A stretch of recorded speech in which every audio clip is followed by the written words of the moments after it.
Bienvenidos estudiantes de atención prehospitalaria a la versión 2021 de Más que Manos, que es una recopilación bibliográfica de la reanimación correcta de los pacientes en trauma y que nace de una experiencia personal que tuve hace muchos años de un paciente que llegó con una herida infraclavicular a un hospital en donde yo estaba entregando un paciente y que cuando yo intenté ayudar a la policía a bajarlo del vehículo me di cuenta que no tenía pulsos, lo empecé a reanimar y cuando le hacía compresiones en el tórax le sacaba la sangre por la herida y lo terminé exsanguinando y nadie me dijo que estaba haciendo las cosas bien o las estaba haciendo mal y parece ser que nadie nos dimos cuenta que existían otras formas de hacerlo mejor. Así que bienvenidos, esta es una presentación que fue realizada para la clínica UROS en Neiva, en los cuales me invitaron y les agradezco. Quiero contarles que con esta presentación de Más que Manos he tenido la oportunidad de ir a México, a Perú y a Ecuador en varias oportunidades a mostrar esta recopilación bibliográfica y que es basada en muy buena evidencia científica. Tenemos un montón, pero me voy a enfocar en las últimas guías del Concilio Europeo de Resucitación.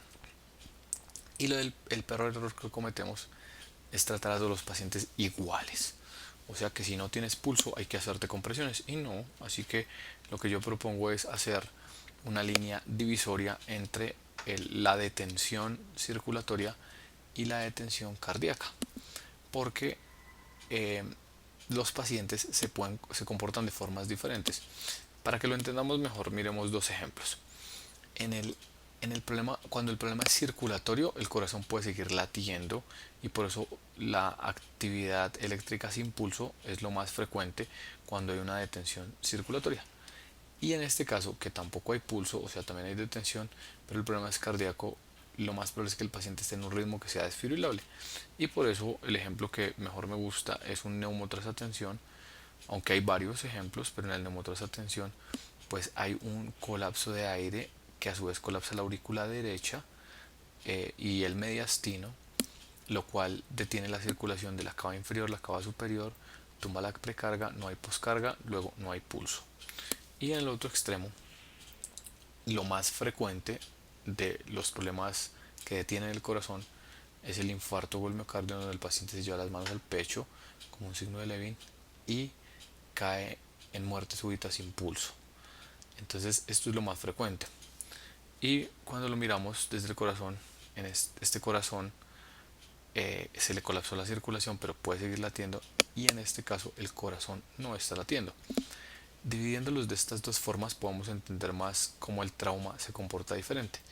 Pero la verdad es que es más difícil que eso, porque el trauma se puede comportar así, o sea, deteniendo la circulación, pero el trauma también puede detener el corazón. Así que empecemos a verlo desde la detención cardíaca. Este es el grupo más pequeño de pacientes y corresponde a menos del 1%. Lo que ustedes acaban de observar es un trauma contuso en el tórax que tiene tanta fuerza y tanto intercambio de energía como para llevar a fibrilación ventricular, a pérdida de pulsos como lo que ustedes están viendo. De la misma forma que lo puede hacer un rayo o que lo puede hacer una descarga eléctrica muy frecuente aquí en Colombia. Entonces, todo esto que es trauma va a llevar a fibrilación ventricular y ese paciente se beneficia, este paciente y estos pacientes se benefician de compresiones de calidad, de adrenalina, de amiodarona y todo lo que nos ha enseñado a través del American Heart durante mucho tiempo. Porque aquí el problema está en el corazón. Pero ¿y qué pasa cuando el problema no está en el corazón, sino que el problema es de la sangre que no está llegando? Pues ahí sí tenemos un problema más serio, que lo vamos a dividir entre la X, la A, la B y tenemos varias acciones en la C que podemos hacer. Y es a esto a lo que le denominamos más que manos. Aquí sí está el grueso de los pacientes. Dijimos que los anteriores corresponden a cerca del 1% de los pacientes que pierden los pulsos por causas traumáticas y entonces aquí está como el 99% de los pacientes. De este grupo de cerca de 99, pues podemos decir que el 40% se encuentra en la parte superior, o sea, en los sangrados. El 40%, o sea que hasta ahí llevamos 41%. Y el gran grupo, que sería como un 59 a 60%, es el trauma craneoencefálico. Y el trauma craneoencefálico, que lo vamos a poner aquí al lado, se beneficia de que se haga una buena A, una buena B, una buena C. De eso se beneficia indirectamente, pero no se recomienda hacer compresiones torácicas si no se ha controlado la X, y por eso la X es la prioridad. Así que intentemos mirarlo en mayor detalle. La X es control de sangrados exsanguinantes, graves, catastróficos, que hacen que los pacientes pierdan pulso. Lo que se nos enseña en el curso Stop the Bleed es a controlarlos, desde lo básico hasta lo más avanzado, desde la compresión, desde la presión directa, pasando por el empaquetamiento y el torniquete. Pero en estas últimas guías ya se nos habla con más evidencia científica de la compresión aórtica abdominal cuando tenemos lesiones que están en sitios de muy difícil control de la pelvis, en sitios de muy difícil control de la ingle. Entonces es una medida un poco desesperada que no se va a poder mantener por mucho tiempo en el ambiente prehospitalario por el movimiento de la ambulancia, pero que nos da un tiempo, nos da una chance para buscar otras estrategias de empaquetamiento y de control de sangrados. Algo como lo que se ha estudiado en el ambiente militar con el torniquete aórtico abdominal y con el REBOA que hablemos primero del torniquete. Este todavía está en el ambiente militar, pero no está aconsejado para el ambiente civil. El REBOA, que sí está más recomendado para el ambiente civil, requiere de unas técnicas de, una, de un entrenamiento más específico para poder cateterizar la arteria femoral y poder subir un balón e inflarlo en la aorta, con todas las posibles complicaciones que esto pueda llegar a tener y con todas las dificultades de hacerlo en un ambiente prehospitalario. Entonces, probablemente tengamos más a la mano este que este, se los dejo a su consideración. Hay más todavía que hablar de los sangrados y para eso tenemos un podcast del soporte del control de los sangrados avanzados. Pero hablando de la A, el manejo sí tiene que ser muy agresivo, o sea, con dispositivos avanzados, porque este es un momento muy difícil de la vida del paciente. También teniendo en cuenta que dentro del trauma hay hipoxia e inclusive el paciente podría llegar a necesitar una cricotiroidotomía, porque ustedes saben que dentro del trauma por quemaduras están las quemaduras de las vías aéreas que pueden ser un problema muy serio de hipoxia para el paciente de trauma. Cuando hablamos de la B, la recomendación del paciente que no tiene pulso y que ya se ha optimizado la vía aérea es la descompresión torácica bilateral, y se recomienda bilateral entendiendo que es muy difícil establecer cuál de los dos hemitórax está afectado y entendiendo, como vimos en el ejemplo anterior, que esta es una enfermedad que amenaza la vida de los pacientes. La recomendación es el quinto espacio intercostal con línea axilar media en este sentido, porque este segundo espacio intercostal con línea medio clavicular tiene menor efectividad, entonces sería aquí y sería aquí de esta misma manera. El punto de referencia es el ángulo de Lewis, horizontal al ángulo de Lewis. Pero los pacientes que tienen un taponamiento cardíaco, sí es una aventura en la atención prehospitalaria hacer una pericardiocentesis, porque esta sí tiene muy baja evidencia científica cuando no se hace guiada por un ecógrafo que no tenemos en la atención prehospitalaria. Pero sí tenemos la posibilidad de hacer una inmovilización pélvica y hacer una buena reanimación con líquidos que inicialmente van a ser lactato de Ringer para los pacientes que han perdido mucha sangre y que van a requerir hemoderivados dentro del hospital. Este es el gran olvidado de la atención prehospitalaria y no es un requisito de habilitación. Así que tenemos que buscar las estrategias de hacerlo con la misma ropa del paciente, o hacerlo con una sábana, o hacerlo con un chaleco Kendrick, o lo que tengamos a la mano. Si ustedes se dieron cuenta, paralelo a esto están las compresiones torácicas que se pueden realizar siempre y cuando tengamos un equipo amplio de reanimación, o sea, tengamos más de 3 personas. No son la prioridad si no has controlado los sangrados.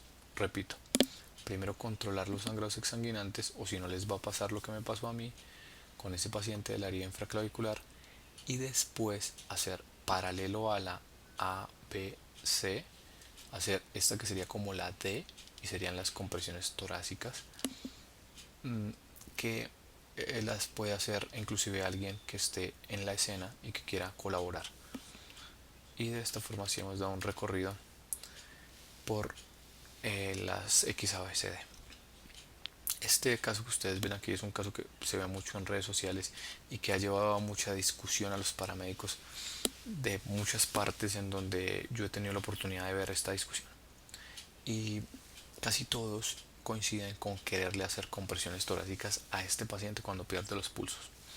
Inclusive algunos han propuesto de poner las manos por un ladito y otros paramédicos han dicho quitémosle el cuchillo y hagámosle compresiones. Eso lo que quiere decir es que todos quieren hacerle compresiones torácicas al paciente. Y entendiendo esto que acabamos de ver, este paciente necesita una pericardiocentesis. O sea, si este paciente pierde los pulsos, necesita una pericardiocentesis.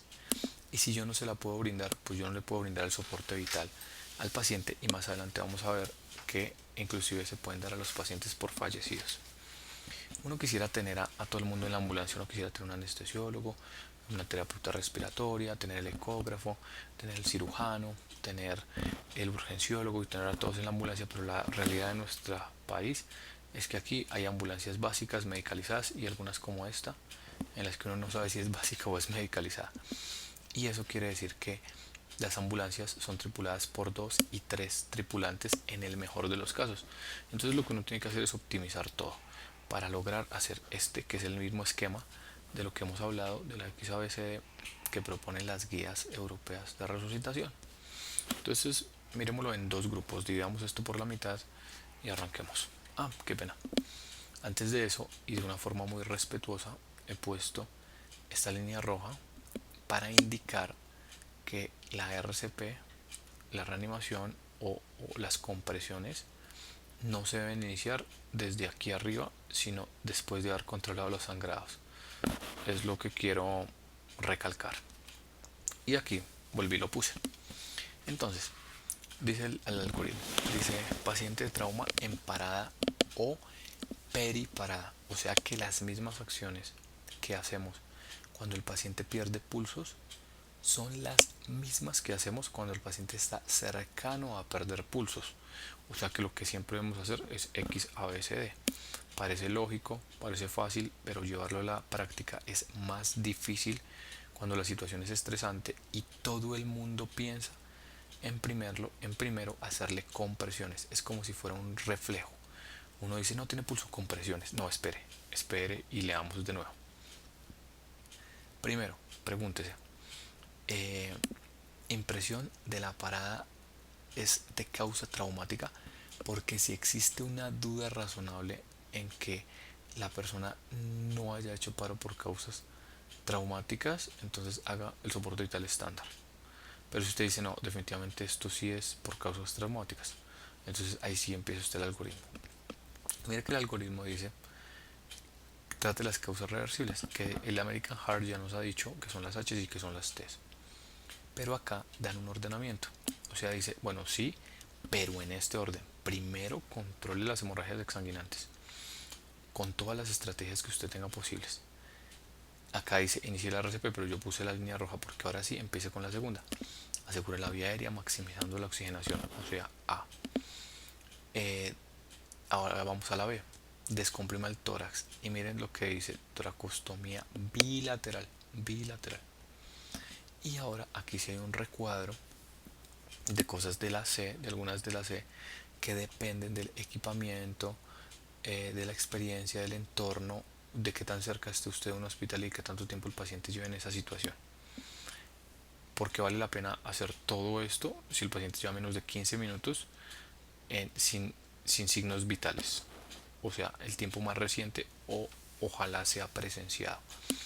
Porque si lleva mucho tiempo en esas condiciones no vale la pena intentar una pericardiocentesis, que sería esta de acá, y colocar un REOA, que sería control vascular proximal.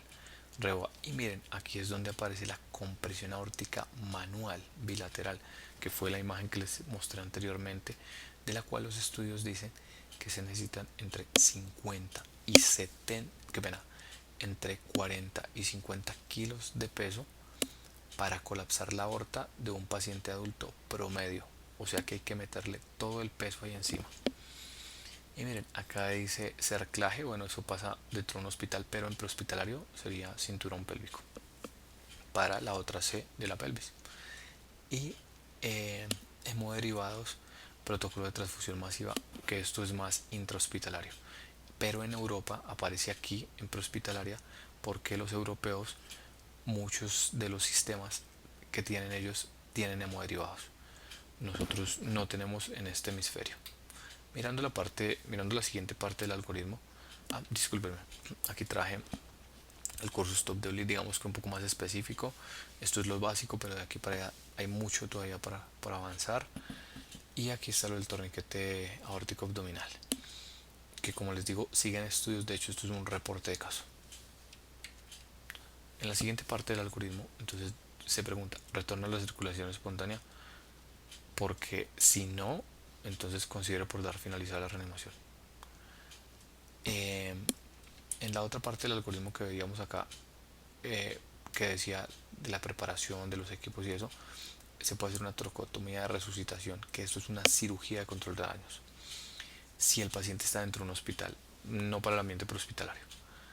Y nuevamente se pregunta, ¿retorno a la circulación espontánea? No, considerado por falicidad. Pero si retorna a la circulación espontánea, trasládelo inmediato en el ambiente prehospitalario, y si está en un entorno hospitalario, pues llévese a cirugía de control de daños lo más rápido posible.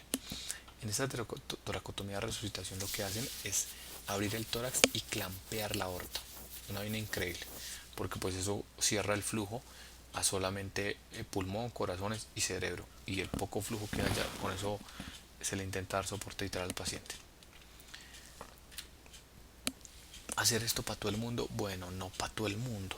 Si ustedes se dan cuenta, en este PHTLS de la última edición es el único que tiene este cuadro de consideraciones para no iniciar la reanimación en los pacientes de paro cardíaco por trauma, paro por trauma. Entonces, aquí están las consideraciones, aquí está la presentación, aquí está la recomendación. Si ustedes se dan cuenta, todas estas dicen stop y solamente hay un go, o sea que hay más indicaciones de no iniciar la reanimación. Pero si ustedes leen ahí hay cosas como decapitación, hemicorporectomía, decapitación, descomposición, y hay cosas que uno dice, bueno, si no lo reanimemos en realidad.